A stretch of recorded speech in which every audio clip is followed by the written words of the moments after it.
Bonjour à toutes et à tous et bienvenue dans un nouveau tuto qui s'intéresse à un back-end spécialement pensé pour les applications mobiles. Alors vous allez probablement me dire qu'il existe déjà des Firebase, AWS, Amplify, Upright et bien d'autres. Mais là c'est Pocketbase car c'est le nom de ce back-end. Alors en termes de fonctionnalité déjà, il gère l'authentification des utilisateurs, le stockage des fichiers et il propose une base de données qui est d'ailleurs basée sur SQLite.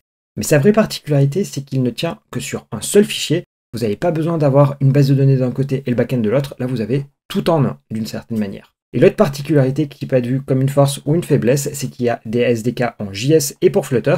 Pour toutes les autres plateformes, par exemple Android ou iOS, il n'y a qu'une API en reste. Du coup, sans plus attendre, je vous propose qu'on regarde l'installation et l'exécution. Vous allez aller dans la documentation et vous atterrissez sur cette page. Là-dessus, vous voyez qu'il y a un zip à télécharger qui est en plus 14 mégas, donc c'est pas grand-chose. Et si on regarde le contenu de ce qu'il y a à l'intérieur, vous voyez, il y a juste deux fichiers en Markdown, mais surtout ici, notre serveur, notre backend qui tient bien en un seul fichier, ça tient bien notre promesse. Et donc si on veut le lancer, on a juste à écrire la commande serve et là-dessus, vous voyez, automatiquement, je vais avoir un serveur qui tourne en localhost sur le port 8090 et là-dessus, vous allez avoir deux petits sous-parties. La première qui est l'API REST qui est disponible sur le /API et une interface web qui est disponible sur le -bas. Donc c'est ce que je fais. Et donc on nous demande un mot de passe sur 10 caractères, chose que je fais. Voilà, c'est en train de me créer et hop, on est arrivé. Donc là, vous voyez, l'interface, en fait, elle est extrêmement simple. Vous allez en fait découvrir que finalement, avec ce back-end, tout est une collection. Des utilisateurs, c'est une collection. La base de données, c'est une collection, bien sûr. Et pour ce qui est des fichiers, en fait, il n'y a pas un stockage particulier. C'est juste que dans votre collection, vous allez avoir un champ de type fichier. Mais il n'y a pas une entité storage à part entière. Donc dans les collections, celles qui sont créées automatiquement, il y en a une qui s'appelle users, et vous voyez, en fait, il n'y en a aucun, alors que pourtant j'en ai créé un. Et en fait, vous allez voir qu'il y a deux notions différentes. Vous avez des utilisateurs qui se connectent pour modifier le contenu des collections, et ensuite, il y a des utilisateurs qui peuvent se connecter sur cette interface d'admin. Et là, ce que j'ai créé en réalité, c'est simplement un utilisateur qui se connecte à l'admin, vous voyez ici, hop, il a été créé bien ici. Et tiens, d'ailleurs, vu qu'on est dans les paramètres, bon, il y a un certain nombre d'éléments, par exemple, vous pouvez mettre en place un serveur de mail pour, par exemple, dire, le compte a été créé, par exemple. Pour ce qui est du stockage des fichiers, soit ça se met en local, soit vous avez la possibilité d'utiliser Amazon S3. Ensuite, pour ce qui est des collections, un export, un import. Et ici, pour l'authentification, je vous le dis maintenant, comme ça, ce sera fait. Pour ce qui est des utilisateurs, donc nous, on va faire très simple avec email, mot de passe, mais en réalité, vous pouvez y connecter tous les providers classiques, par exemple du Google, du GitHub, etc., etc. Mais disons que là, pour le tuto, ça ira plus vite de juste faire email, mot de passe. Donc là, vous voyez ici, j'ai des utilisateurs, et bien tout simplement, on va essayer d'en créer un. Donc dans un premier temps, ce que je vais faire, c'est que je me crée un utilisateur qui a un email et un mot de passe, sachant que là, le mot de passe, pour le coup, il est sur 8, mais ça, à la limite, ça peut se changer dans les paramètres s'il y a besoin. Et vous voyez qu'on a la possibilité éventuellement de donner un nom et un avatar, sachant que là, je vais me mettre en verified et je crée tout ça. Donc là, ici, vous voyez, j'ai bien un champ qui a été créé. Et là, si j'essaye d'appeler l'API, vous voyez, je fais collection user record, en fait, ça me retourne aucun résultat.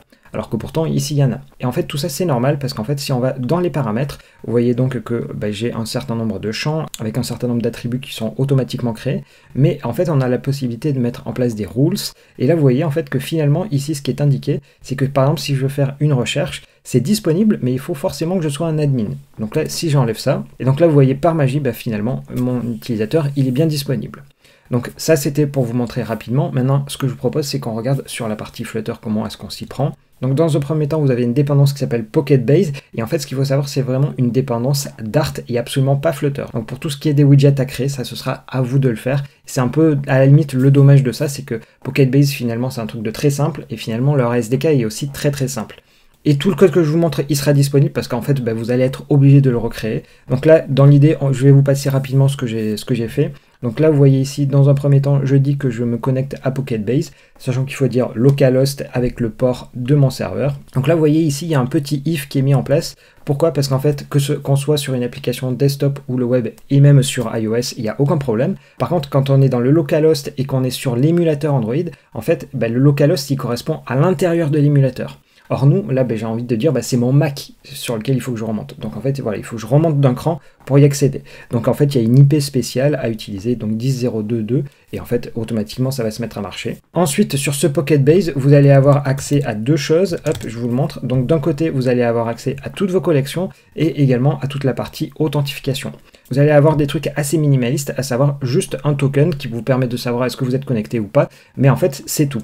Et donc du coup, comment fait-on pour se connecter? Donc c'est le code que vous voyez en dessous.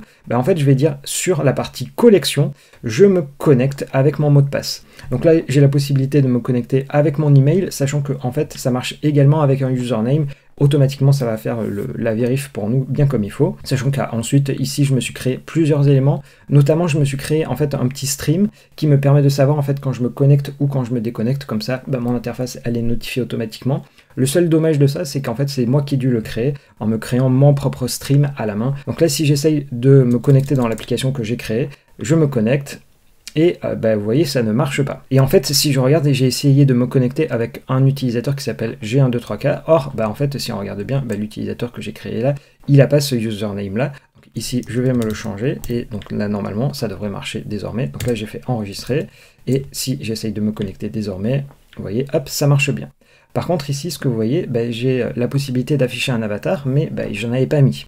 Donc si je veux mettre en place cet avatar, qu'est-ce que je vais faire? À nouveau, je vais le faire depuis l'interface d'admin.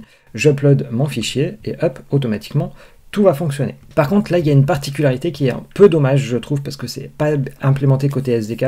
Le fichier, il se trouve à l'URL de mon backend, /API files. Ensuite, c'est l'ID de la collection, suivi de l'ID de mon élément et ensuite du nom du fichier. Donc en fait, ça fait 3 variables. C'est là où c'est un peu compliqué, je trouve. Pourquoi? Parce que donc là, on va se retrouver dans ma collection qui s'appelle pb_user_auth. À l'intérieur, mon ID, il s'appelle 6u et des brouettes. Et ensuite, mon fichier, il s'appelle 54 et quelque chose. L'URL qu'il y a derrière ça, je vous la mets ici. Vous voyez, en fait, c'est pb_user_auth. Donc ça ici c'est l'ID de mon élément et ensuite le nom de mon fichier. Et le problème c'est que côté SDK Flutter, il va juste vous retourner 54 machin truc. Finalement, dans l'application, vous allez devoir écrire toute cette URL, mais c'est à vous à la créer. Donc c'est pour ça que dans mon code, j'ai dû me créer une classe en fait, dans laquelle en fait, je concatène à la main ces différents éléments. Ouais, c'est un peu dommage que ça ne soit pas pris en compte. Et pareil, vous le verrez dans le code que je vous mets à disposition. Mais j'ai créé par exemple ici, en fait, un widget qui va automatiquement aller piocher. Et c'est donc pour ça que désormais, si j'essaye d'aller dans mon application en me reconnectant, vous voyez, j'ai bien tout qui s'affiche bien comme il faut. Ensuite, ce que je vous propose, c'est qu'on passe à la création d'une collection. Donc, je vais m'en créer une nouvelle. Donc, je vais faire ça depuis l'interface. Mais comme d'habitude, vous pouvez le faire avec l'API ou directement avec le SDK. Mais disons que là, c'est un peu plus compréhensible. Donc là, je me crée le nom de ma collection. Simplement, je vais dire que j'ai un champ qui s'appelle title de type texte. Je valide. Et également, je vais dire que j'ai la possibilité de mettre un fichier que je vais appeler file. Et donc là-dessus, je vais dire, hop, voilà, c'est un fichier file. Sachant que vous pouvez dire qu'on peut mettre plusieurs fichiers. Et vous pouvez également dire qu'il y a la création automatique d'aperçus s'il y a besoin. Je valide. Et là-dessus, je crée. Hop, voilà. Donc tout ici est bien créé. Par contre, là, imaginons que je veuille me créer un élément. Par exemple, je vais me créer un test 1. Voilà. Et donc là-dessus, vous voyez, j'ai un élément. Mais si je reviens sur mon API, ça va faire un truc de bizarre parce que vous voyez, ça me dit uniquement les admins peuvent faire cette action. Pourquoi? Parce que c'est en fait exactement comme tout à l'heure. Si vous regardez bien dans les rules de ma collection, en fait de base tout est verrouillé. Et il y a juste les admins, donc les gens qui voient l'interface graphique, qui peuvent voir quel est le contenu. Donc moi, ce que je vais faire, je vais tout déverrouiller. Alors ça, normalement, il faut mettre en place des règles, parce que bon, on met pas ça en prod, mais là, c'est juste pour faire plus simple. Donc là, désormais, si je fais exactement la même requête, vous voyez, ça me ressort bien le bon élément qu'il faut. Donc là, ici, si je relance mon application, hop, je me connecte, et vous voyez, hop, ça s'est bien mis comme il faut. Donc finalement, comment est-ce que j'ai implémenté ça en Dart? Alors pour lister le contenu d'une collection, ça se fait de cette manière-là. Donc je dis Pocket-Base Collection et le nom de ma collection. Alors au niveau de l'API, vous avez le getList qui en fait vous renvoie tout, mais en fait c'est paginé. Vous avez le getFullList qui va pour le coup vous renvoyer tout sans pagination. GetFirstListItem qui vous renvoie le premier élément. Et enfin vous avez un getOne qui lui en fait est légèrement différent parce que sur les 3 premières vous allez donner des requêtes alors que sur le getOne en fait ça se fait par ID. Donc là je récupère les différents éléments et tout ça va marcher automatiquement. Sauf que là, en fait, vous voyez, ça me retourne un futur. Et moi, ce que j'ai mis en place dans mon application, c'est la possibilité d'être notifié à chaque fois qu'il y a un élément qui change. Donc, je vais essayer de vous mettre les deux côte à côte. Là, par exemple, si je change et que je l'appelle test 2, hop, je sauvegarde. Et vous voyez, tout se met à jour en me disant que le dernier événement qui s'est passé, c'était un update. Et ici, ça s'est bien mis à jour. pour être notifié du dernier événement. Là, c'était l'update. Vous avez directement sur votre collection une méthode qui s'appelle subscribe. Et là-dessus, vous allez dire sur quoi vous voulez être notifié. Donc là, j'ai mis étoile qui veut dire en fait notifie-moi de n'importe quel changement, mais on aurait pu mettre des règles. Et en fait, ici, vous allez avoir un callback qui est appelé à chaque fois qu'il y a une petite modif. Alors moi j'ai dû écrire ce petit bout de code pour en fait l'avoir sous la forme d'un stream que je trouve quand même beaucoup plus simple à utiliser. Mais moi ce que j'ai envie de faire c'est de mettre à jour la liste aussi. Donc en fait pareil juste au-dessus c'est le code que vous avez là et que je vous mets là aussi à dispo parce que c'est pas intégré dans le SDK.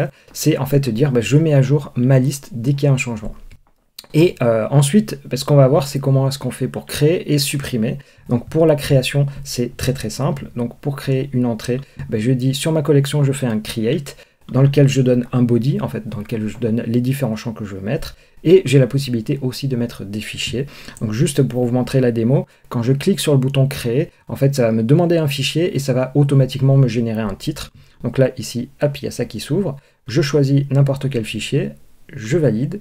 Et vous voyez ici, le dernier événement, c'est bien un create, et ici, il y a bien l'élément qui a été créé. Et si je vais sur mon interface d'admin, vous voyez, ça a bien été créé avec les bonnes infos, tout bien comme il faut. Et pareil, si j'ai envie de changer le titre ici, que je mets par exemple test 3, vous allez voir que, hop, quand je vais venir ici, ça m'a bien tout changé comme j'en avais envie. Et pareil, si je veux faire supprimer, alors là, côté API, c'est différent parce qu'en fait, quand on veut supprimer un élément, ça se fait en faisant un delete, mais le delete ne se fait qu'avec l'ID d'un élément. On n'a pas la possibilité de dire une requête en disant « je veux l'élément qui est tel truc ». Ça, voilà, c'est un peu dommage. Forcément, ici, vous voyez, ça marche qu'avec un ID. Et si je vous montre la démo, vous voyez, quand je supprime, le dernier événement, c'est un delete et automatiquement ma liste s'est mise à jour. Et en fait, je reviens juste 2 secondes sur l'interface d'admin où vous avez aussi un API preview et en fait qui va vous donner des exemples à la fois pour le JS et le Dart pour comment est-ce qu'on fait pour, par exemple, avoir les informations sur une collection, comment on a la possibilité d'implémenter ces différents éléments, ce qui est relativement pratique. Et également, j'avais oublié de vous le montrer, vous avez la possibilité d'avoir des logs sur en fait tout ce qui se passe dans l'application. Donc à chaque fois que je fais un get, un delete, en fait c'est ce que je vous ai montré jusqu'à présent. Ça, vous allez avoir tout ça de disponible. Et voilà pour ce tuto autour de Pocketbase. Comme je vous l'avais dit en introduction, c'est vraiment un backend minimaliste, mais très souvent ça suffit amplement pour ce dont on a besoin. Et on peut simplement regretter qu'il n'y ait pas de SDK pour Android et iOS en natif, et finalement que celui sur Flutter, il ne soit pas un peu plus étoffé, car en réalité c'est un SDK en Dart et pas vraiment pour Flutter. Mais bon, vu que le projet est assez actif, ce ne serait pas étonnant que les choses bougent assez vite. En tout cas, s'il y a du nouveau, je vous en parlerai dans Dev Café. Et comme d'habitude, si vous avez des questions, surtout n'hésitez pas. Pareil, si le tuto vous a plu, n'hésitez pas à faire le petit like et à vous abonner. Et il me reste plus qu'à vous souhaiter une bonne journée. Et je vous dis à bientôt pour un prochain tuto.